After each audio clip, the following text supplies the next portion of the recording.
سلامونه او درنښت.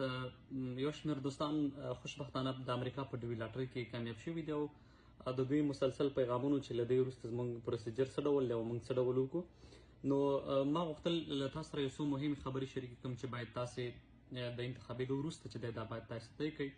نو هر کله چې تاسې په دغه ډوي لاټرۍ پروسه کې کامیاب شئ، نو تاسو ته یو ورقه درکول کېږي چې هغې کې ستاسې د بریا مبارکي او هلته ستاسې معلومات لیکل شوي وي.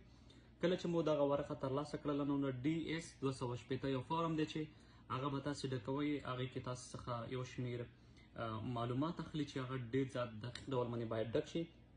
هغې کې ستاسې د انټرویو ځای او مهالویش ټاکل کېږي چې تاسې کوم ځای کې باید انټرویو ورکړئ او کوم هیواد کې ورکړئ.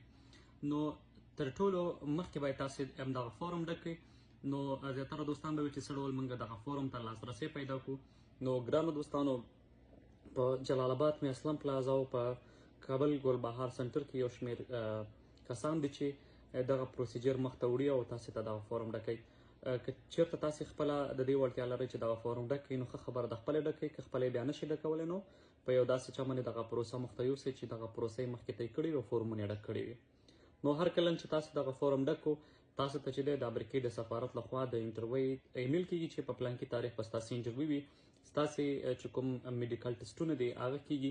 د میډیکل ټسټونه باید داسې یو ډاکټر سره وشي چې د امریکې سفارت لخوا تاسې ته ویل شوي وي یا تاسې ته درکړل شوي وي چې پلانکي هسپتال کې تاسې ثبت نام شوی دی او تاسې لاړ شئ هلته چې دی خپل ټسټونه وکړئ.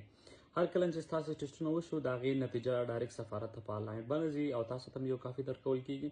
بیا انټرویو په وخت کې هغه ستاسې چک کېږي. هر کله چې ستاسې انټرویو وشوله، تاسې ته ویزه درکړل شوله، د دې ویزې تر څنګ تاسو ته یو پیکیج هم درکول کېږي، یو داسې یو بنډل درکوي تر څو تاسې د امریکې ته په رارسېدو سره سم هغه په ایرپورټ کې ښکاره کوي او هغوی بیا دغه پیکر سري کوي او تاسې ته د امریکې ته د تګ ته داخلي اجازه درکوي. نو هر کله چې تاسې دلته راورسېدئ، دلته نو بیا ستاسې یو شمېر فیسونه دي چې هغه هم باید تاسې د خپل د ګرین کارډ لپاره طی کړئ.